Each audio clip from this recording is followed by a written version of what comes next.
All right, good afternoon, everyone. Welcome to our Tech Connect Thursday, powered by WEtech in partnership with Invest WindsorEssex, FedDev Ontario, Clair College, University of Windsor, and Workforce WindsorEssex. First, I'd like to introduce myself. So my name is Sam Branton. I am the Manager of Talent Programs and Engagement here at WEtech Alliance. So I will be responsible for hosting today's session, and I couldn't be more excited to welcome CompTIA to the virtual stage today to share the future of tech jobs and training. So first, I'll tell you a little bit about CompTIA if you are unfamiliar. So the Computing Technology Industry Association, otherwise known as CompTIA, is a leading voice and advocate for the $5 trillion global information technology ecosystem. With an estimated 75 million industry and tech professionals who design, implement, manage, and safeguard the technology that powers the world's economy. Through education, training, certifications, advocacy, philanthropy, and market research, CompTIA is the hub for unlocking potential of the tech industry and its workforce. So next, what is Tech Connect Thursday? Tech Connect Thursday is an opportunity for those who are curious about working in tech or those working in tech already to make connections and learn about exciting career opportunities and industry sector insights, trends, and initiatives happening within our region as well as beyond. So our goal is for you to meet some of the fastest growing tech and innovation companies, people, as well as organizations leading the way across the entire tech industry. Ultimately, we hope that the Tech Connect Thursday program helps you plug into the Windsor-Essex and beyond tech scene. To be considerate and accommodate everyone attending today from across the region, we are going to be obviously leveraging this Zoom webinar. So you may not be able to see all of the attendees, but you will have ample opportunity to engage with our guests during this Q&A session. So there are a few logistics before we get started. So if you'd like to join the discussion, feel free to use the chat feature. It's just located at the bottom of the screen. You can engage with other session attendees. And if you have a question for our guest, you may submit the question at any time throughout the section in the Q&A box located in the bottom of the display window. You can also upvote questions that you want to be answered. And if you have any technical difficulties, please send a message in the chat box. Finally, this presentation is being recorded, and a video file as well as relevant links will be shared with registered attendees only.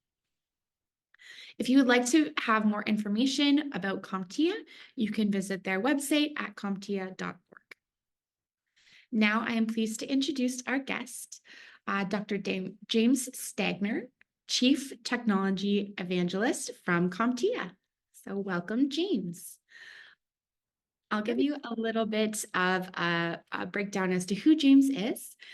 So James is CompTIA's Chief Technologist Evangelist. He consults with organizations worldwide about security, data analytics, open source, and workforce development. And these organizations include Amazon Web Services, the U.S. Department of Defense, Discover Card Services, Japan Ministry of Defense, NCSA Thailand, Oxford University, West Point, and AstraZeneca. He is a member of the AFCEA Cybersecurity Committee and is a chair of C3, the consortium of leading global cybersecurity certifications. James is also an award-winning author, blogger, and educator. In addition to his work in the IT industry, he has designed globally recognized education, certification, and badging programs in topics as diverse as security incident response, Linksys administration, cloud mitigation, kayaking, and British Romantic literature as well, which we discussed a little bit before our call. So now feel free. We're going to start our presentation by CompTIA. And as I had mentioned, if you have any questions, feel free to use the Q&A feature or the chat function. Go ahead, James. Hey, Sam, thank you so much, man. I sure appreciate everybody joining in, and it's fantastic to be here to represent CompTIA. So if you have any questions, as Sam said, feel free to join on in or what have you. So it's just great to see you. Folks, what I want to do today is talk to you about the future of tech careers, what's happening today. And they always say, you should kind of know a bit about what's gone on in the past so you can kind of project what's going on in the future. Well, check out this picture. I took this picture in a place called Segovia, Spain. Yeah, Segovia, Spain. That's a Roman arch. It was built about 100 AD. And I think they stopped using it in the 1990s. May have been in the 1970s, but I think they used it clear until the 1990s. So that's a long time for a piece of technology to be used. And I want to talk today about what kinds of technological skills are important. I also want to talk about what it means to map those technologies to business concerns. So we're going to talk about a lot more, I think, than just the tech out there, because I want to talk about the unique elements, the unique skills. Some of them are what people will call power skills or durable skills or soft skills, but talk about what you can do to kind of, if not future-proof yourself, but to kind of figure out ways to anticipate the needs of the people that are going to hire you. Because if you don't remember anything else about this webinar, it's all about solving problems and anticipating long-term issues. Those are the things that your bosses worry about. Sure, they worry about, various tactical goals, linear goals, and all that. What's going to happen tomorrow, next week, 6 months from now, projects. But really what they're looking for is kind of a form of confidence that you can handle, how should I put this, unique challenges. So let's talk about this. And because after all, these folks, if you look at this little image here, hopefully you can see my screen. If you look at this here, this viaduct, because it carried water, was designed to carry water about, I think, about 12, 15 miles from a bunch of lakes, a couple of lakes, to the downtown area, downtown Segovia in 100 AD, or ACE as they put it. So let's talk.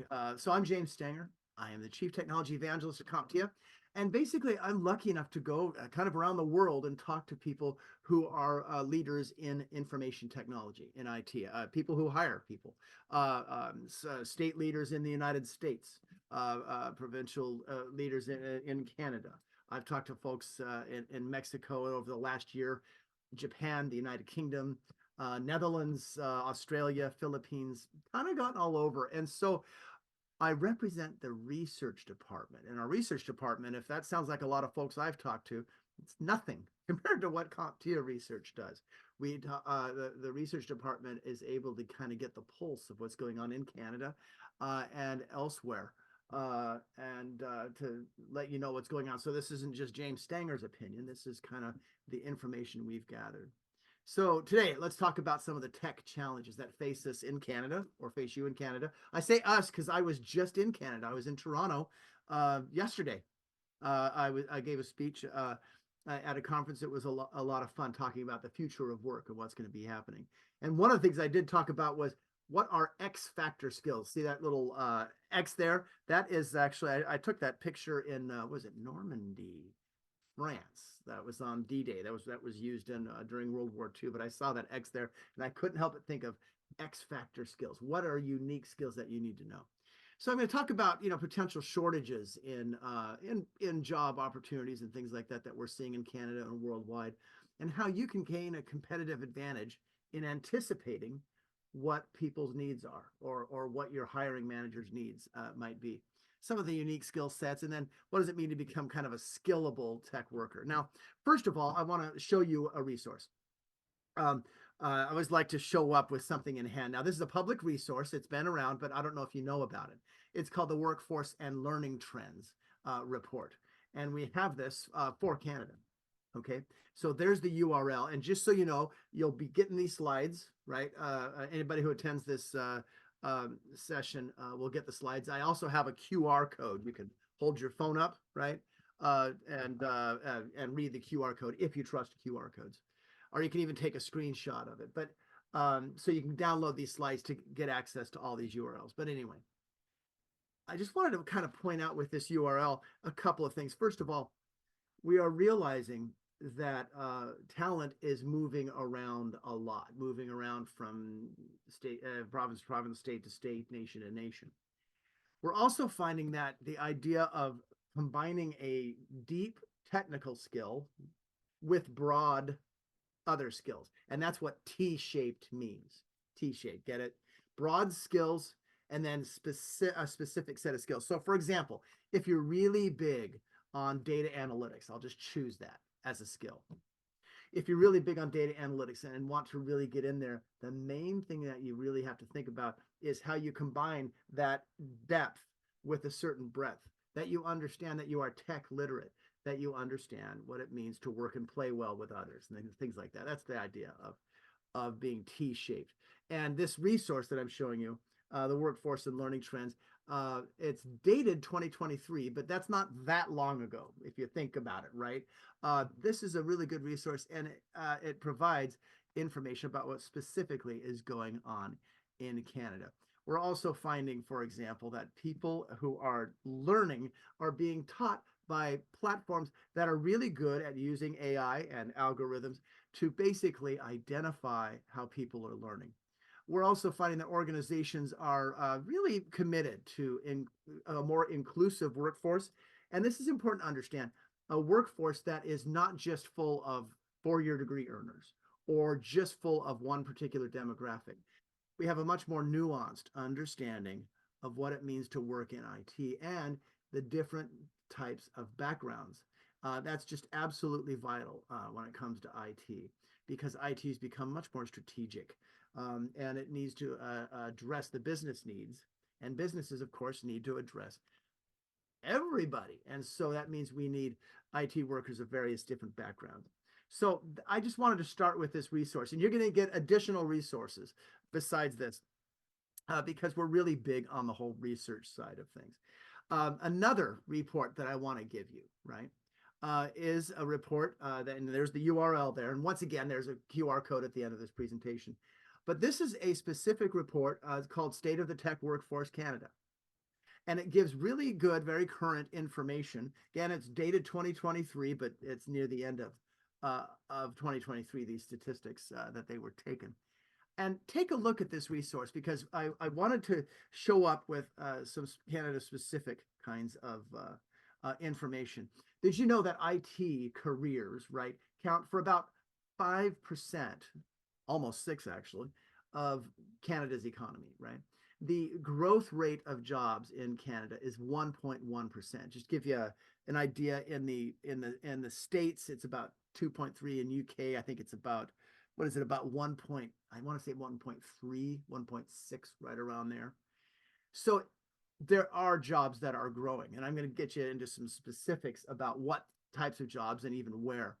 But this resource is something that you can drill in and to figure out your particular area where you live, whether it be Toronto or Vancouver.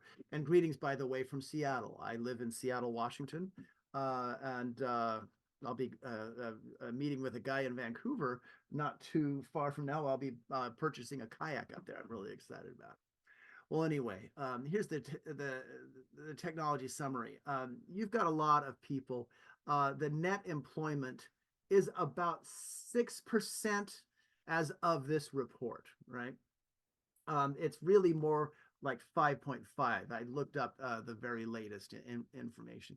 But tech careers definitely have a huge impact on Canada. But the thing I want to point out here is tech careers don't just apply to the tech industry. That probably doesn't make any sense to you, but let's look at it this way. If you get a job in tech, it doesn't necessarily have to be for, let's say, Google, or a company that is known as a tech company, say Microsoft or whatever. A great many of the jobs in Canada, more than in the US, I'm not saying there are more of these jobs in Canada, but the percentage of jobs in software development is quite high in Canada. And those software development jobs do tend to take place in tech companies, companies that, hey, we're a tech company, we hire coders, and those coders, those people who create applications and code, then create code for various organizations. But the thing I want to point out is that there are quite a few career opportunities for people if they want to get a job, let's say, in the finance industry, right? So there's the tech industry, Google, Dell, companies like that. But then there's other industry sectors. For example, when I was in Toronto yesterday, there was a huge conference. I didn't attend this one. I was at a different one called The Future of Work. But there was a huge conference in town in Toronto, I think like 25,000 people or more, having to do as a worldwide conference about mining and about how mining, and I mean like mining, digging in the ground, drilling in the ground to get gold or whatever, is adopting tech. Okay. And they are all talking about that. So that's a sector, mining, right? There's manufacturing, there's finance, insurance, there's the retail sector, there's government, there's the retail sector, if I didn't say that already, services such as hotels. I just want to point out that, yeah, the percentage of tech jobs seems higher in Canada, but there are so many areas that you can go. Here's some additional things to think about. Employer hiring activity is still actually quite high. Now, you could take a look at that chart and go, well, James, it sure looked like it was a lot higher in 2022, and it seems to have gone down. I want to give you some context here because this is really important to understand. You've probably heard about layoffs, whether it be in Canada or the US or worldwide in huge tech companies. Cisco, for example, had a recent batch of layoffs. I want to point something out. We are still in a situation where there are many more unfulfilled job requests going on right now in Canada and really throughout most of the globe. So there are a lot of unfulfilled jobs out there. That means that there are more jobs than there are people looking for them. Okay, see, I've got that right. Yeah, I got that right. So even though you can see, hey, well, over the last year, it seems to have gone down. Do you realize it would take another year or two, at least, of massive layoffs for the CompTIA research to discover, oh, well, actually, that's interesting. There are, not that many jobs out there for the pool of available. We're not there yet. We won't be there for a long time. And this has been a chronic issue. So I wanted to point that out. Check out the lead occupations. This is what I was pointing out, that software development and web developers, coders, has gone up, right? And that's continued to go up. Cybersecurity continues to go up. And I'll be talking about different job roles. By cybersecurity, pen testers, for example. That's just one job role of literally dozens. There's cloud security engineer. There are security analysts, threat hunters. There's so many different types of jobs. Governance, risk management. But these are the types of jobs that are continuing to rise in Canada. Network support, a great adjacent role to cybersecurity, a great adjacent role to anything. But the idea of IT support, help desk. I remember years ago talking with people, and they asked me, I said, James, doesn't automation and other things get rid of tech support roles? We don't need that anymore. Everybody knows tech, especially the youth, right? It's not the case, really. We have seen over the years, we need more tech support folks, people who do help desk support than ever before. Now, that job role has changed and morphed. It used to be you went and fixed broken computers. You physically went in and fixed broken stuff. And while that still happens, the vast majority of tech support jobs support, for example, broken applications in a mobile phone, or how to enable people to be more secure, or how to transfer data from one system to another, or get over lockouts. So it's still a very important job role. So take a look at this particular screen because, again, it's available on that resource. The leading industry sectors in Canada are the ones that provide software to other companies or to the government or whatever. Telecom's pretty strong. A lot of tech manufacturers are not seeing a lot of growth. But even though tech manufacturing is down, you'll notice most things are up and wages are up as well. When it comes to the types of job gains that are out there, a couple of things to think about. Information systems specialists, that's gone way up. Software developers and programmers continues to go up. What is a system specialist? Let's put it this way. There are a lot of companies out there that hire a lot of sales folks, right? And those sales folks go out to sell. Well, they need a software platform to track their activities so that they know who they called yesterday, last week, last month, last year. And the idea of trends and this information, I'm just giving a sales example to identify what are the trends of the sales folks, where have they been successful. That's an example of an information system. There's HR systems, right? Any HR professional will use systems to go out as they create job requests or as they handle the needs of their workforce. There are a lot of information systems out there. I just gave you a couple. One having to do with sales, another one having to do with HR. There are dozens, if not hundreds, more implementations. If anybody's ever gone to Starbucks, I'm not a coffee drinker, but if you've ever gone to a Starbucks, for example, or your local good coffee place and made any sort of purchase, there's an IT person that put an information system in there to make it so that when that point of sale happened, when somebody bought something, there's an information system that captures that data so that everybody knows when the sale happened and money exchanges hands, etc. We need people like that, and that seems to be an area of growth. Software is a big deal. Also database analysts, database administrators, people who basically are able to say, okay, I see there are a lot of transactions going on. I can grab that, I can store it, make it happen. IT support continues to increase, like help desk. Now, the job gains that we've seen mainly are business systems specialists. And again, business systems, for example, as that drills down from information systems, business systems such as sales management tools, things like that. Cybersecurity specialists. Again, there are many different job roles in cybersecurity, and I'll go into some of those there in a minute, but that has continued to show significant growth as well. The word data scientist always makes me nervous. I guess it's not a word, it's a phrase, because a data scientist, in my mind, and in the profession really, has to do with somebody who has some sort of PhD or an advanced degree in that. I prefer to use the term data analyst, but when you see statistics gathered by governments or by a lot of organizations and research, they'll just kind of lump everything together as data scientists. Data analyst still extremely important, and there are many more data analyst jobs out there than data scientist jobs, and they're much more accessible to people who don't have four-year degrees, etc. So the idea of a data analyst is somebody who understands how to take random data and turn it into something real. So I'm just giving you kind of an overview of the reality that we're seeing. Couple of metros, the top metros. It doesn't mean that other cities such as Ottawa, who's not listed here, are not growing or having good IT situations or whatever. But as you'd expect, Toronto, Montreal, larger places continue to show good growth, very, very good, pretty good growth.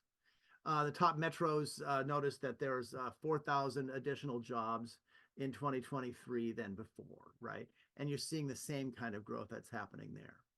Now, I also went to a government website and showed a little bit of employment. So you have employment has gone up by 0.2% in January of 2024. Unemployment rate has gone down a bit. That unemployment rate is a little bit higher than the U.S. employment rate. Canada's overall unemployment rate is 5.7. The unemployment rate that I saw, if I read it correctly, for tech is about the same. Usually it's lower.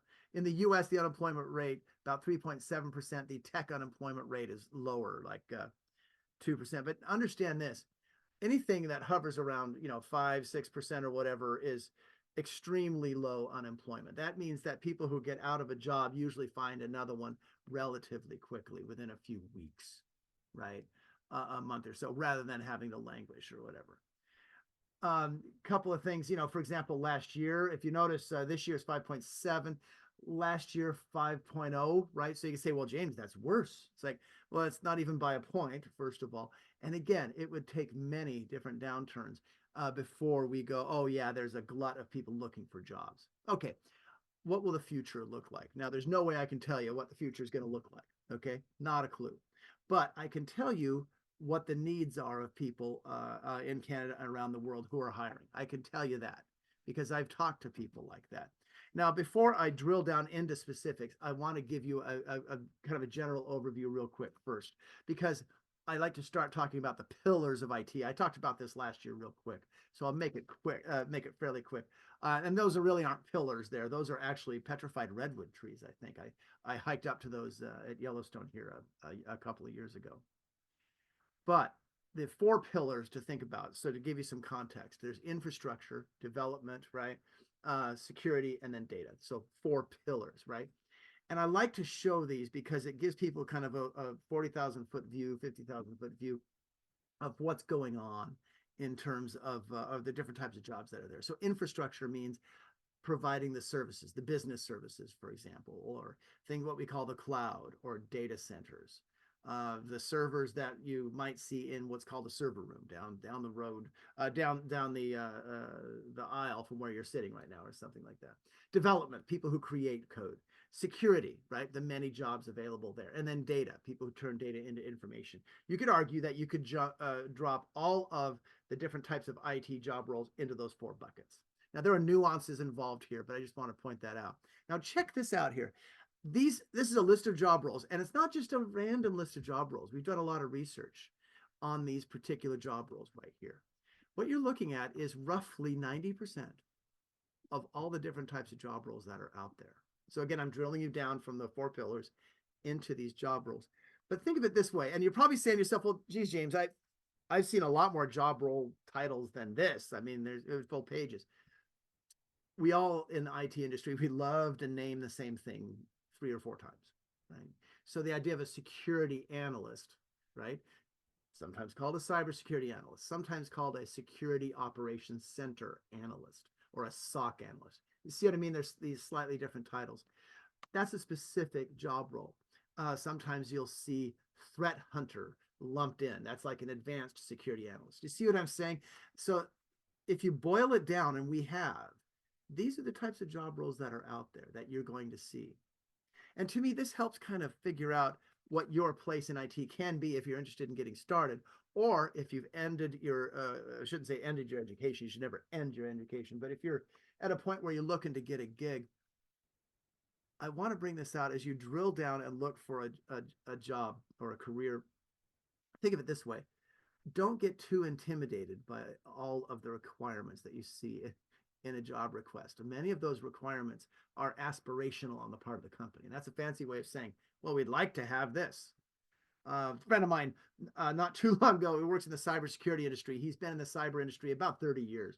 He showed me an entry-level job role. He said, James, I know a lot about the stuff. He really does. He's amazing. He's a true worldwide authority. He goes, I'm not sure I could get this job, and it's only paying, less than 100K, right? Because we tend to overspec. The industry tends to overwrite what they want. Okay, you want a beginning security analyst, or you want a beginning incident response professional. They ask for too much. So don't get intimidated by that. So as you drill in here, try to think about the different types of job roles that are there and how it would map to this. And then don't worry if it's like, well, I don't match this or I don't meet this. Just put your foot forward. And I'm going to talk to you about some kind of killer skills to think about, because these killer skills are based on solving problems. And here are 3 or 4 major problems that are facing IT leaders in Canada and worldwide. Okay, technical debt, shadow IT, poor communication, and immature processes. That's my first grandkid, by the way. I just thought, a baby, right? And the idea. But the idea of these 3 things, and I'll go very quickly about what these things are because I need to step things up a bit. Technical debt simply means this. It means that, I'll tell a story real quick.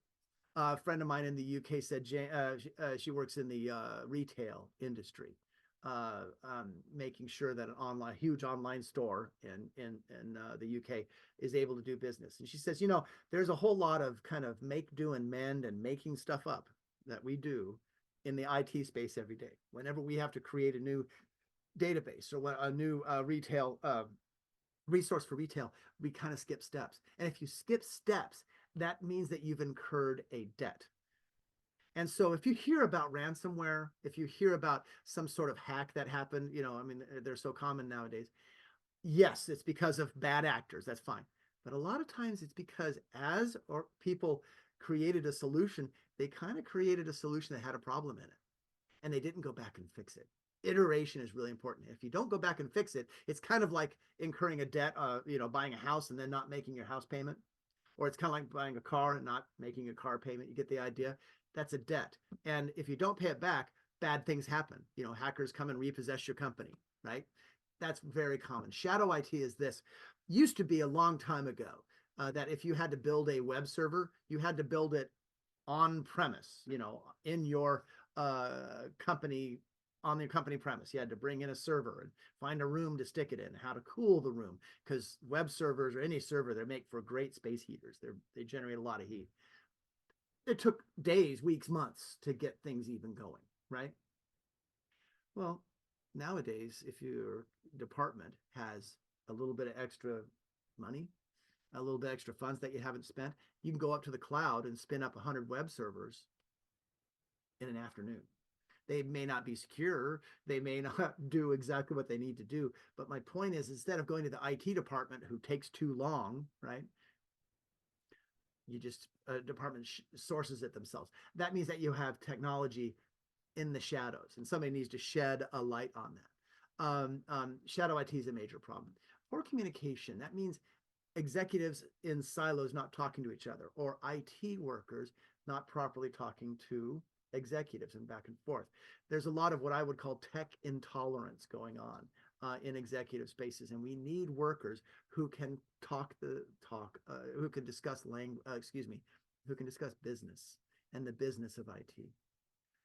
Very important dialogue there. And frankly, processes that, well, we're just kind of making it up as we go along. That's a problem. That's what I mean by immature processes. That creates shadow IT, that creates technical debt. These are the problems. And the result is what I call cowboy IT. And so your job, and I love cowboy movies and everything, but the idea of just kind of shooting from the hip, right? I love cowboy movies, but I'm using the term cowboy IT as a bad term because we have to solve these problems. And that's me in my cowboy hat talking to the CIO of Ziff Davis. Ziff Davis, pretty big media company. And he heard me talking about these problems and how to overcome them. And he invited me to come speak at their Spice World conference. The reason that resonated with him is that he sees those problems every day. And if you want a job that is unique, focus on solving root cause problems. If you ask me, many of the root cause problems of cybersecurity problems or of fines that companies get imposed on them by European countries for GDPR or whatever, the root cause is that they haven't addressed their processes. These are folks in Japan. Here's some folks, for example, who I talked with them about the problem of shadow IT. Now, I realize you don't live in Japan, but your counterparts in Canada feel exactly the same way. Here are some of the best and worst practices. On the left of the screen are some good practices to think about. On the right of the screen, some bad practices, right? So the idea of being able to make changes and step-by-step improvement. We love the idea of securing things by design as IT professionals. Securing by design is a fancy way of saying, let's do it right the first time. You know what? Frankly, that's just not possible all the time. In fact, I would argue it's not possible the majority of the time. I'm not saying that it's good to not be secure. I'm just saying, in reality, let's just face how we need to manage our way up to become secure rather than just pretend that we're secure by design in the first place. So if you want to get a cool job as a software developer, as a coder or whatever, think about how you can prove to the person that you are, who is maybe wants to hire you, prove to them that you understand how to fix stuff over time. And what it means to help organizations step by step steadily become more secure or more capable. Process maturity, that means to do more governance. Governance simply meaning this: hey, there's a standard here, right? Here's where you are. Here's what you need to do to become compliant. That's what you do in governance. Concepts such as project management, but also the ability to think about, I need to think about what problems she is having, this other person, whether it be a boss or a fellow coworker, is having. How can I help that person? The ability to write, the ability to manage time. Those are all good things. Those are all things that are unique elements that if you can prove those things, you will stand a better chance of getting that killer job. Now, on the left, we did a survey of about 500 people around the world who are IT leaders. And they said, here are the problems that we have. One, we skip a lot of steps as we develop things. And I'm not just poking fun at developers either. I mean, as we create something using Amazon Web Services or Google, whatever, we skip steps. we see that there's a cybersecurity problem, but we don't address it and then make a plan to go back and fix it. That's what I mean by iteration. There's a lot of old stuff, old tech around. Sometimes old tech is great. Sometimes it's appropriate, but a lot of times we haven't updated things properly. So these are the problems and the good things here. And just to make it real, how should I put this? Personal. These are two things that I travel a lot. I travel a real lot, a whole lot. And I just wanted to show you a digital key that is on my a digital key that I use on my mobile phone all of the time to get into my hotel room, right? Sometimes it works, sometimes it doesn't. This other picture here is of, if you've ever been to a Five Guys restaurant, during COVID, I had to use my mobile phone to actually pour myself a Diet Coke because everything was touchless, right? You know, contactless, but I couldn't connect. My point is we need workers that know how to connect things. Here's another thing. We live in a world where tech is changing really fast. There are very high expectations. There are a lot of new technologies. Here's somebody's dog that was walking across the street. Do you see this here? That's a robotic dog. In fact, I saw the dog later on as it was getting into an elevator. These are just examples of the technologies that are becoming actually more and more common all the time. Give you a quick example in the healthcare industry, just a couple of stories. This is a picture of Sandy, my wife, where she broke her arm. Here's another picture of somebody who's showing up. She's showing up in May. That's my third grandkid. She's due in May. That's her sonogram. I wanted to point out that when Sandy got her X-ray, in addition to the X-ray saying, "Yeah, here's the broken arm," there was a note in there that said that Sandy may have some sort of pre-cancer going on. Right now, we did a bunch of steps on this to verify this, but the doctor said ignore that because that's really that AI is saying that she actually probably has osteoporosis. The AI kind of jumps to conclusions and doesn't do things right. Now we confirm that that is in fact the case. But my point is that think about the technologies that were necessary to make these diagnoses happen, okay, for these pictures to happen. Obviously, medical training. They had to be trained in how to use imaging, right? Take x-rays and sonograms, things like that. But think of the, when this was downloaded to us, it was downloaded to us via a text message, right? So there was the cloud involved, right? There were data systems and databases. There was security and privacy. We had to prove that we were who we were because you can't just provide medical information to strangers. But there's a lot of critical thinking here. AI said something, but the doctor was able to say, well, no, based on my experience, I know better. But there's a digital fluency that's necessary. In other words, everybody in this equation, from us, right, my wife and I, to download these pictures and these images, right, to the doctor, to everybody, needed good technology. Now, sticking with the healthcare industry, here's a guy I bonded with, I guess, about my hair. A great guy. His name is Francois Mestre. He is the CIO for the European Center for Disease Control. Here's another person named Simon. Here's another person named Andy Flatt with a group of people. These are all people in the healthcare industry. And what they are looking for are these types of skills, people who can set policies to make it so that we can all communicate. You're looking at forms of communication. That's old telegraph lines. There's a lighthouse. Here's wireless technology. 2 towers in Japan. The one on the right, very modern. The one on the left was made, I think, in the 1950s. We need people who can set policy, use IoT devices that can do strong network, because we need people who can collect data, do identity management. These are the types of skills that are really important, because as we use data lakes that are in the cloud, right? And here are some of the types of tools. For example, this is AWS. It's a cloud-based tool that if you want to use artificial intelligence, that oftentimes is a tool that's used, okay? There's data lakes that allows you to store data that is created by Internet of Things devices. There's Amazon SageMaker. That's what I was talking about in terms of artificial intelligence. There's Amazon Detective. That's an automated tool that helps cybersecurity professionals keep all of this secure. Just giving you an example that we need people who know various forms of internet, of IT, but also operational technology. Operational technology, folks, is technology that runs, let's say, a wind turbine that generates power, right? Or a huge drill that goes down into the ocean to drill for oil, right? Computers generate all that.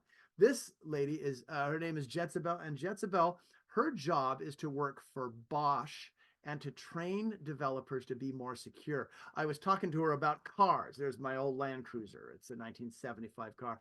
And I was telling her, hey, I know how to break into a car now because I was fixing my car and I noticed that on the passenger side of my car, on the little barrel of when you put your key in on the passenger side of a car, there's a code on that barrel. That code allows you, it's in any car, allows you, once you read it, you can then cut a new key based on that and get into the car. And she said, well, do you know how to get into a smart car? And I'm like, well, not particularly, except with a key. And she showed me a couple of different ways and just a few minutes how you can break in to an automobile, how easy it is. And her job is to teach developers how to make it harder for an automobile to get broken into. Now, there are X factor skills involved here. Let me point out a couple of skills having to do with tech support, the help desk, right? Remote employees are a reality. A lot of companies are asking their employees to come back a certain time, maybe 3 out of 5 days, but we still have a remote workforce. And so we have people that you need to understand how to work with not only broken hardware, but to support remote workers. We also need people who understand networking. So many people want to stampede into cybersecurity, or they want to stampede into advanced cloud technology, but they kind of forget that you need a strong network and good networking skills. And one of the X factor skills is understanding how networks operate, how to make them more efficient. You're looking at 3 people from the University of Cambridge, from Oxford University, and Edinburgh, University of Edinburgh. They are saying we need connectors. And these people aren't professors. These are the CIOs who allow or make it possible for professors to do their jobs because they provide the information technology. They need you and advanced networking technology. This guy here is Bob Venier. He works for a company called AstraZeneca. He similarly says we need strong networkers, but he also told me this. He said, whenever his workers go up to source something, to create a business solution, the technology in the cloud at AWS, let's say, changes every 3 weeks. Now think about that. That's incredibly fast. And I said, well, how do you keep your feet? How do they keep context if things are changing so fast? And he said, you need to have foundations. You have to understand things like how hardware works. That's CompTIA A+. How networking works. That's CompTIA Network+. Because the idea as data is generated by various devices, by your smartphone, by your smart watch, by your wearables, etc., or if data is generated by a wind turbine, it basically is gathered and collected like raindrops coming from the sky, and it goes into ponds, into rivers. And the analogy here is the idea that this data is collected in various places and then needs to find its way to some sort of home. And the idea, folks, is that we, as IT professionals, we need good networkers to do that. Now, here's a person who is an amazing networker. His name is Vint Cerf. He helped create the protocols that we're using right now as we converse. That was his job. He works for Google now. And he said to tell everybody, I spoke with him briefly one time, and he said, just tell everybody, I'm sorry that I didn't include encryption in the transfer control protocol, TCP/IP, that we use every day. Well, the fact that he didn't do that, I guess, is a bit of an oversight, but it was brilliant what he did. But Christina Cobb and Chris Cochran have jobs to make up for that. Okay, and they could be people like you. Christina Cobb is my former scuba diving instructor. She is now a security analyst for a healthcare company called Aviva Health down in Southern Oregon. Chris Cochran worked for the United States NSA and then for Netflix. He was a threat hunter. That is a kind of an advanced security operations specialist. These are people who started with CompTIA, got their foundation, and as technology changes really fast, they've been able to keep up with it because they have a good foundation.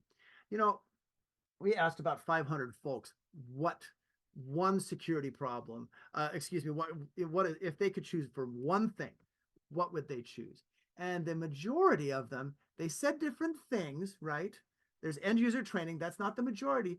The majority, if you look at that 15.7 right there on the right, and then down below where it says data security and then network monitoring, if you add those up, they're really talking about network analytics, and cybersecurity analytics. All these other areas are really important, but many of them said, let's focus on applications. So let's talk about the problems that folks are having and how to solve them. You're looking at a group of people in Australia, okay? These are all people who, about half the room, focused on creating operational technology and making sure that escalators work well, that the electrical grid works well, that water systems work well. The other half had to do with people who work on information technology, meaning stuff like your mobile phone or a web server. More and more, those are converging skills. And if you want to learn something that makes you really marketable, think about learning about how operational technology, that's what it's called. Some people call it IoT, but that's really more wearable type stuff. But operational technology and information technology, how they work together. I heard the same message from people in Singapore. I heard the same message here from people. This has to do with people in Atlanta. And you're looking at leaders from Coca-Cola, Veritas, a huge backup company, State Farm, they do insurance, a healthcare company, and also Dell. These are leaders, and they're all looking for the same kinds of skills having to do with help desk, with data, with cybersecurity, etc. This is a lady who talked about the importance of having a strong foundation. She works for Dell, for the Chief Information Security Officer. They're looking for confidence, and the way that you bring them confidence is to have enough technical skills, but also enough people skills to bring things in. So let's talk about some of the changing technologies and some of the changing paradigms that are happening right now. So let's talk about the X factor, what makes it unique. I took this picture of the, let's see, that would be the Tower of London. That's what it's called. But also behind it is a modern building. The Tower of London was built, what, 1069, 1060, 1075 ACE, a long time ago. The Shard, that building that's shaped like that, I don't know when that was built. It was probably built, what, about 20 years ago, 15 years ago? So you have the old and the new here, right? So old paradigms of defense or old paradigms of building and new paradigms. Well, let's talk about from a security perspective, what some of the old ideas are and what some of the new ideas are. Because if you want to solve problems and give people confidence, you have to think about what the old ideas are, because some of them are still relevant, but also what some of the newer ideas are. And maybe we go from the defender's dilemma to the attacker's dilemma. What does that mean? Well, if you know American football, for example, right? If the quarterback is going to make a pass and then the offensive line doesn't block somebody coming in, the quarterback is toast, right? That's the defender's dilemma. And it's usually expressed in cybersecurity industry going, if one person clicks one bad link, then we're all in trouble. I think that's an old-fashioned perspective. I think it's more important from a security analytics perspective to think about the attacker's dilemma. What does the attacker have to do successfully to take advantage of shadow IT or to take advantage of a weakness? It's harder than you think. A good security analyst can identify the pivots, the points, the steps that a bad person makes in trying to defeat a company, in trying to defeat cybersecurity. And they can defend for that. It's possible, okay? It's very possible. I see it happen all the time. That's the kind of change in thought that if you can bring that to a company, they'll go, wow, that's somebody I want to hire. There's the cybersecurity from the ground up, secure by design, to iterative cybersecurity. Well, yeah, we got problems. Let's fix them. Tactical IT is the idea that, okay, as a business leader, I'm going to make a decision, and then eventually we'll let the IT department know what they need to do. That's a tactical approach. That may have worked 20 years ago. It hasn't worked very well since. Strategic IT means you bring the IT workers, the leaders, right in to executive decisions. Now, some people will say, well, gosh, do IT people need to know how to communicate well? Yeah, they do if they're given a chance. If an organization is led by leaders that are kind of tech intolerant, they just don't want to talk about tech, that organization is going to run into trouble. Also, if tech workers don't know how to talk in terms of business, yeah, they're going to be in trouble as well. There's the idea of signatures and viruses, which is great, antivirus stuff, signatures, that's all fine. But how about the idea of searching for what we don't know about? And that's called heuristic detection. It's a fancy way of saying, instead of using tools that always look for, oh yeah, Here's what I was looking for. I'll stop it. Now it's, I'm going to look for kind of is bad behavior. Don't know what it'll look like, but I'll recognize it when I see it. That's the kind of thinking that we need. Years ago, we thought in terms of perimeter, and now we think in terms of identity. You can even argue that identity is the new perimeter. Isolated decision making. There are a lot of different skills that we need. And we need people, for example, these three folks, to make those changes. We need to solve problems with artificial intelligence and not rely on it too much. We need to make sure that our processes are properly done. We did a survey where we said, will AI solve problems? And there's about 500 IT leaders who basically said it might even cause more problems unless we mature our processes, right? Here's a friend of mine. His name is Kash Awan. He works for AWS. He works with about 5 different teams of artificial intelligence engineers. The first thing he did was he taught them cybersecurity. So they knew cloud architectures and full stack development, project management, data analytics, and cybersecurity, but he realized they needed to do more. When it comes to working with artificial intelligence, this is a person named Rachel. She works in the United Kingdom. She realizes that we need to interact with artificial intelligence. It's not so much human beings opposing each other, but working together, okay? And the way we work together is kind of like what Socrates years ago, thousands of years ago, said, engage in a dialogue where AI does certain amounts of work and humans do the rest. There's an old folklore story. His name is John Henry. He was a person who lived back in the 19th century who got in a competition with a steam drill. Now, he won. He was able to drill that tunnel faster, but he died immediately afterwards. What does this teach us? This teaches us that we should let machines, learning machines, do their job, but then human beings contribute less, but more meaningful things. Let AI do the repetitive work and let us contribute unique values. If John Henry knew that, he'd have survived. This means that we need to control data. This means that we need to observe and orient ourselves. It's called the OODA loop. We need to understand that human beings can improve this loop, this series of discussions by including artificial intelligence. But this is very important for us to understand how to solve particular problems. For example, I asked ChatGPT, hey, who's James Stanger? And it said who I was, but then it said, he holds several certifications, including ITIL Foundation. And it told me that I had written a couple of books that I hadn't written. I've written a dozen books, but not those 2. And I said, well, are you sure, that this is the James Stanger we're talking about? And they said, yeah, this is the Chief Technology Evangelist at CompTIA. Okay. And then I said, well, okay, so does James Stanger have a PhD? And it told me that I don't, even though I do.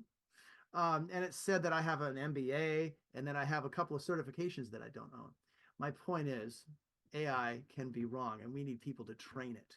And we need people to work with it well, to ask the right questions. This is a guy, his name is CU. That's his name, CU Mo. And he works for the United States White House. And he has basically outlined some of the things that you need to do and to focus on in working with AI. It's something that you might want to take a look at, because our job is to do many things with AI, including to control the data that goes into it. Data feeds AI, it feeds the beast, right? And we have to fight the garbage in, garbage out factor as IT workers. So this is called the data life cycle, where we collect and correct and curate and analyze and visualize data. This is an example of somebody who works for Meta. Her name is Marisol. Marisol Ramos, she works to create bots at Facebook that act ethically, that act legally, that she can explain to say, well, here's the bot that came to a certain conclusion, and I can trace back. That's called explainability, and explain what happened.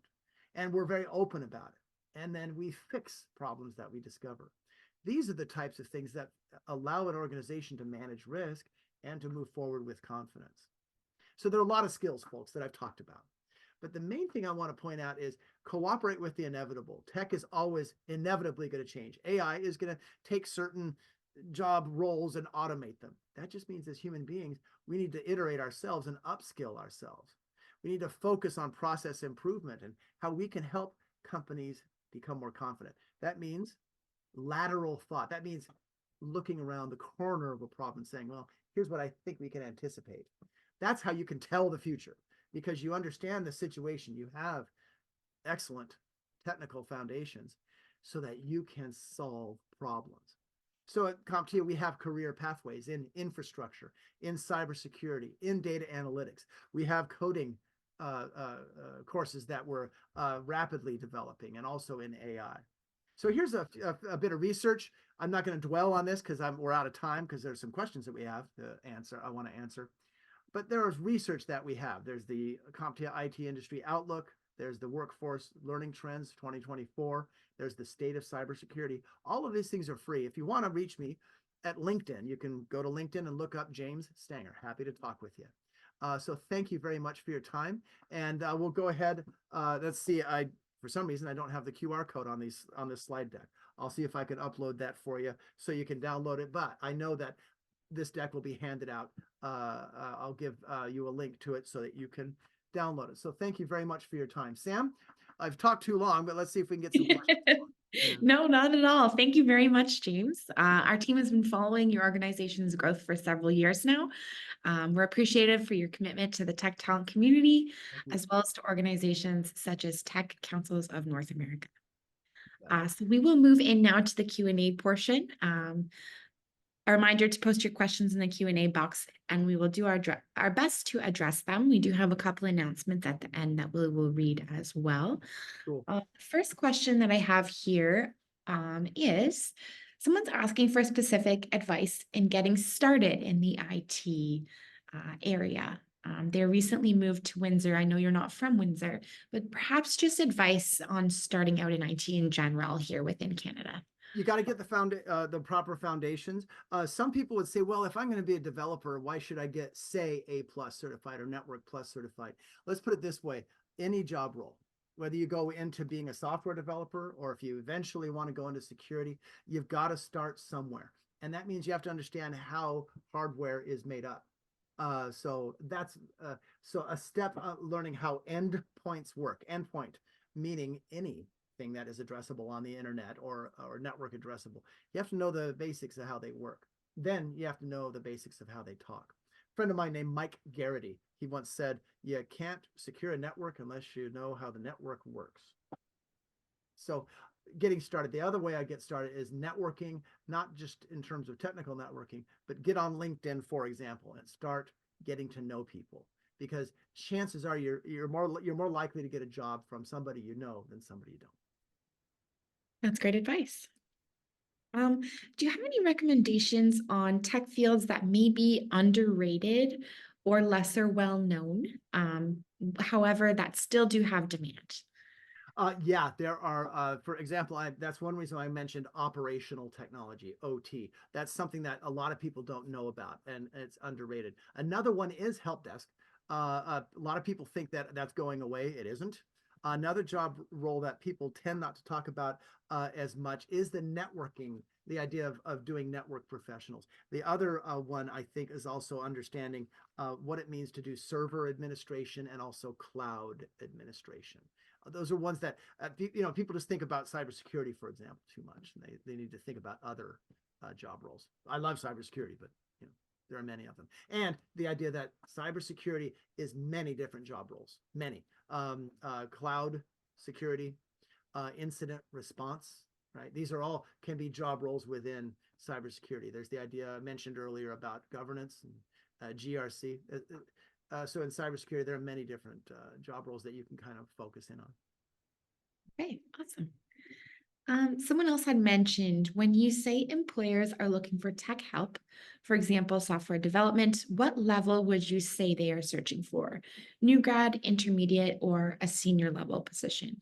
Yeah, well, sorry, go ahead. I'm sorry, Sam. I was just going to say, recognizing that may depend on the organization that is hiring. A couple of things to think about when it comes to, that's about software development specifically, right? Yes, this question. I think a couple of things to think about software development are, first, don't worry too much about what language you're going to learn, but learn a language deeply, learn how to apply it. So if you learn Python, everybody talks about Python, that's great, but just be prepared that there might be a situation where you could go and become a JavaScript developer. My kid, for example, started learning about things like Python. He's now a front-end developer for AWS. Front end meaning he works on JavaScript a lot and some HTML, and he creates code. So he started with one language, is now in another. When it comes to, is it advanced? Are they looking for advanced, or are they looking for, intermediate or beginning? I would say this. Think about the different types of developers there are. There are front-end developers. There are back-end developers. Back-end developers focus on writing code that works on a web server or somewhere in a in a way that you really don't see. It just works. Whereas front-end developers work on user interfaces, right? Making sure that they work. Then there's a full stack developer, which understands both sides of things, right? So focus on, what is your interest, and then focus on what types of job roles are open in your particular area, and then you can drill down. And that's probably the best way to think about being a developer, rather than small, medium, large, beginning, intermediate, and advanced, and focus on the appropriate skills. And the technical skills, you learn a good language, you get some hands-on experience, and you'll do well from there. Awesome.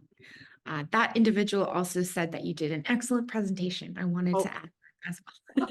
Oh, gee, man, I hope so. I hope so. No, you did great. I talked a bit at the beginning too long, but oh well. No worries. Eventually. So that concludes all the time that we have for Q&A today. I know there were a few questions that we didn't have a chance to answer. Sorry about that. Thank you for all of those who did submit. But if you do not have a chance to have your question be answered, please follow up with our guest on LinkedIn. So a big thank you to James for sharing their insights and advice today with students and professionals. It was a pleasure to have you with us today virtually. Before we say goodbye, we do have a couple quick announcements. So March 26th, there is an event going on and as an extension of the Future of Mobility Challenge powered by Oven. So we are hosting an event to bring together innovators, students, and classrooms to discuss the future of mobility.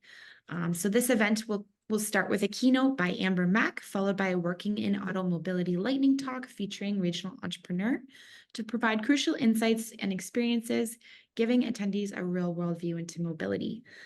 So there is a link for that that you will see in the chat there. As well, there is an upcoming Google Developers Windsor meetup happening tonight, actually, from 6 until 7 on 201 Riverside Drive.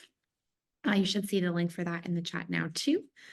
As well, please consider participating in our Pulse Check survey if you haven't already.